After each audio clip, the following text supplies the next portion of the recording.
It is the Al Travis Show. We get him in here talking farming every week. He's Jerry Groskreutz, former extraordinary. Jerry, how you doing, my boy?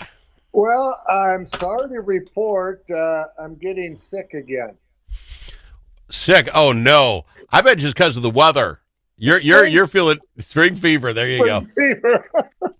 Isn't it amazing the difference between 20 below and 20 above? That 40 degrees is the biggest 40 degrees on a thermometer. You get 60 to 100. Yeah, I guess that gets hot, but this is the one that changes everybody's opinion, right? I mean, this is the best. Earlier this week, I was out hauling corn. Did get a little abuse from Wes at the elevator. He said, "How come you weren't hauling last week?" Yeah. And I said, "Because I'm older and wiser." And he goes, "Well, we were here because obviously pigs need to eat even if it's cold out, but I can pick and choose a little bit." But it was about 18, 19 degrees, no wind. The sun was shining. Oh. I had a pair of overalls on and a hooded sweatshirt and a stocking cap and gloves, and it felt warm. I don't like talking about my dog's poos, but in that freezing time, I'm not out there picking them up on the daily. You know what I'm saying? So they're out there frozen in the ground. And you got this 25-degree day, little sunshine, no wind, and I grabbed a cigar, and I'm out there doing this, and I would usually be very not thrilled with my day. I loved it. Then shoveled a little snow, got the driveway. It was like, could I find an excuse to be outside in this stuff? And now we have like 40s coming. 40s. And the other thing is, I'm looking forward to getting back in the field again this spring. Wow. Even as miserable as the last 2 years were for us weather-wise, 24, the massive flooding, 25, it was just kind of pick on Jerry and his neighbors. We got the massive amounts of rain. But there's something about it, and you look forward to doing it all over. Then you even start thinking in that really cold weather, the soil is frozen. And you think it's just barren, everything is dormant, and in the spring, everything comes to life, and you get to do it all over again. Maybe this is different for everybody, but where are you? As we talked when the storm came, instead of back in the day, you'd have the the company come and pick up your John Deere to fix it overhaul it over the winter. You now park it at their place. They kind of take care of it when it works for them, because sometimes you're snowed in. That makes perfect sense. When do you start seeing those machines come back? Are most of them probably done by now, and you can get them back, do some customization on them, or is this going to be the last minute before the snow's gone? Well, my combine will sit there till this summer, and then I'll drive it home on a nice day because I don't need it till fall. But if guys have brought their tractors in, here in another month or two, they'll be getting an itch to get it out of the equipment dealer shed and get it in their shed. Although, let's just say, technicians at equipment dealerships don't work for free. Just like your garbage. I got the bill on my combine, and I thought, oh my goodness. But I always distinguish between my wife, Louise, the money she spends, and the money I spend. The major difference is mine is tax deductible. There you go. You can write that off. And you need it if you're going to keep checks coming in. You got to fix some things. Let me ask you this year. Are you ready? What does Jerry work on now? He's excited. I got it. The weather's turning and you can feel it. We have plenty of snow coming yet. March is a snowy month. What is it that what are your farming buddies getting ready? Are you getting, I don't know, insecticides brought in, the fertilizer? Is that being dropped off at the farm? What's going on at the farm? Well, all my fertilizer and the nitrogen got on last fall. All right. And so, you going to get another shipment of the pig poo? The money stuff? Are you getting another one of those yet? Well, my one neighbor, who's also a custom manure applicator, has got all the licenses and stuff. And see, you guys, you got this custom manure spreader thing. You say that all the time. It's kind of like you doll it up, like somehow this guy customizes your car with cool flames on it. What does he mean by customized fertilizer? He's spraying it out there like everybody else is. There's no, he did it special for you in some special way? Well, it takes a special license and permits so you're a custom, just like I can haul my own corn. This is the thing. I got to tell you this story, and I'm not a real big guy that we need so many rules and regulations. Yeah. But some of them make sense. Do you know, Al, that I could go and buy a semi-tractor and trailer, load it up with corn, weigh 80,000 pounds, and drive it down the road legally, even though I don't have a diesel license. But now if Al hires me to haul his corn, now I'm a professional, a custom driver. So now I need the CDL. But anyway. I did not know. You tell me every farmer, if you're just driving your own 18-wheeler, you don't even have to have a license for that? That's correct. Did not know that. That doesn't seem right, Jerry. Or how about this? Al might have a son who's 18 years old, so it would be legal for Al to have his son haul your corn.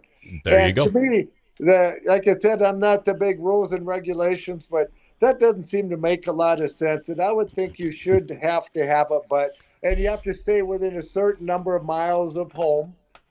Well, as long as there's an elevator there, I suppose. If you don't have an elevator, what are you going to do? Okay. So is that custom driver as well, then? If you're custom driving my corn out of my yard, that's an interesting word. You need your CDL, your semi-endorsement. So you have to take the training, pass the written test, pass the road test, and all those things. Now, I probably have some farmer friends who are ready to write me a nasty letter or email about that's the last thing we need, but anyway, that's neither here and there. But back to my neighbor who is a farmer, and he's got some big farrowing barns on his farm that a bunch of pork producers went together and built them. Then they all take the pigs, their share of the pigs, to their barns and finish them out.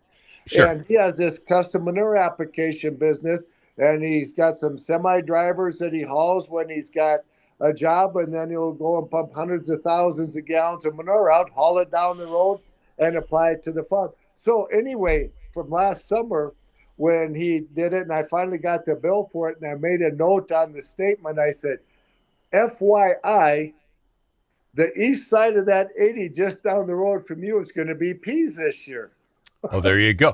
Oh, you got another job? You got another pea job with those guys? When are they going to learn? I think you've had 2 bad years in a row with those peas. They're going to give you another shot? Yep, Sabrina sent me the text message the other day that they're going to let me try again. See, this is what you have to be a farmer. Mother Nature kicked me in the backside 2 years in a row. This is going to be my best all-time year ever because I'm banking that Mother Nature has a conscience. All right, well, we'll see about that. I think it has to do with you being a big radio guy, and they're like, we're not taking it away from him. He'll say something bad about us. I'm glad you're getting your peas again. I just want to see some peas actually end up in the can at some point with your pea growing. In the frozen bag of bird's eye peas in the grocery store, right? Yep. I got to go to break, Jerry. We'll talk more on this other side. E15, which is 85 on your. We got to talk through those numbers again. I know the corn guy tried to help me out with that thing. It's in the news. We'll talk about it. I got him, Jerry Groskreutz, farmer extraordinaire, on the Al Travis Show.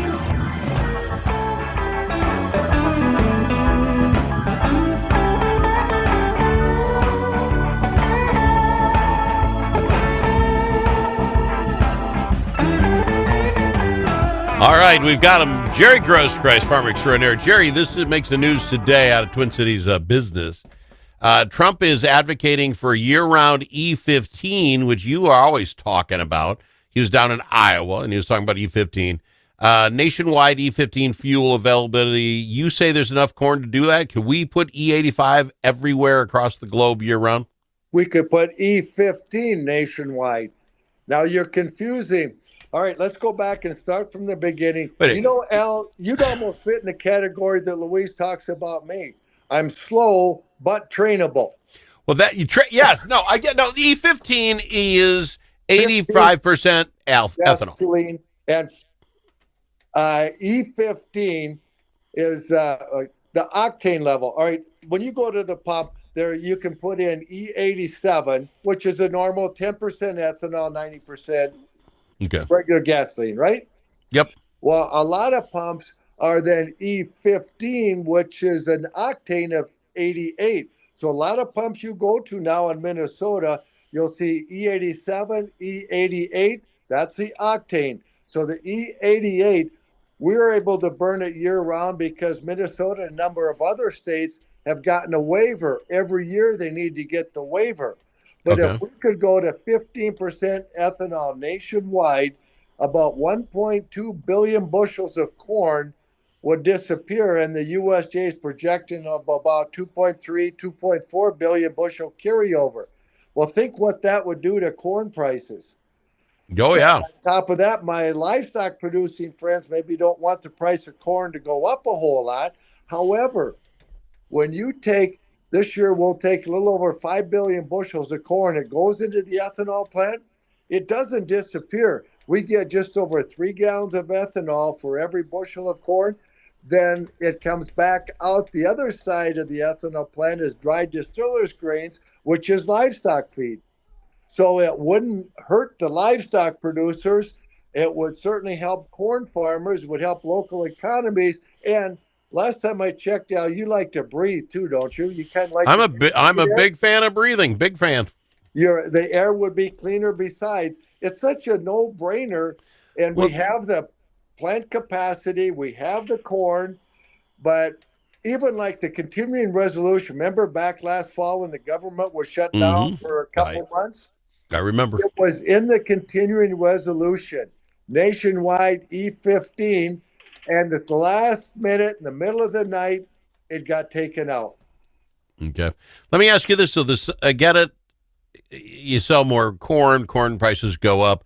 But on that other side, you call the backside of the ethanol plant where the residuals go out, which is feed. Yeah. Is that something that the ethanol plant also sells back to the farmer, just another cost? And how is that compared to regular whatever I'm feeding myself, cost-wise? Yeah. Well, it's actually very valuable as a livestock feed because it's a little higher in protein than the corn because the ethanol plant took the starch out to make ethanol. And so livestock producers love the ethanol. There's a limit, or love the dried distillers grains, although nutritionally, whether you're feeding a cow, a ruminant, or a pig, or a turkey, there's limits as to how much they can take. So they've done all the research, and because it's very reasonably priced, virtually all livestock rations have dried distillers grains in them.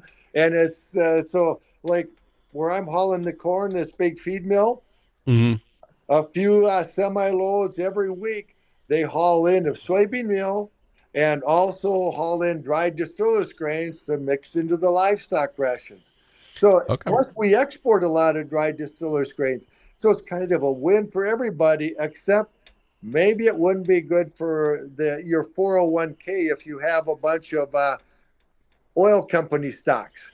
All right. Well, okay. And is that the difference? I was going to say, okay, you say this from top to bottom. It's a no-brainer. You're looking from the farmer point of view. I get it. Then why is it not happening? President Bush is asking for it. All the farmers are out there asking for it. President Trump. Oh, what did I say? Did I not say it? Oh, really? Hello, brain lapse. All right. Donald Trump's out there asking for it. Why is it not happening if this is so perfect and great for everybody? It's great for everybody except maybe oil companies because they lose 5% of their market share.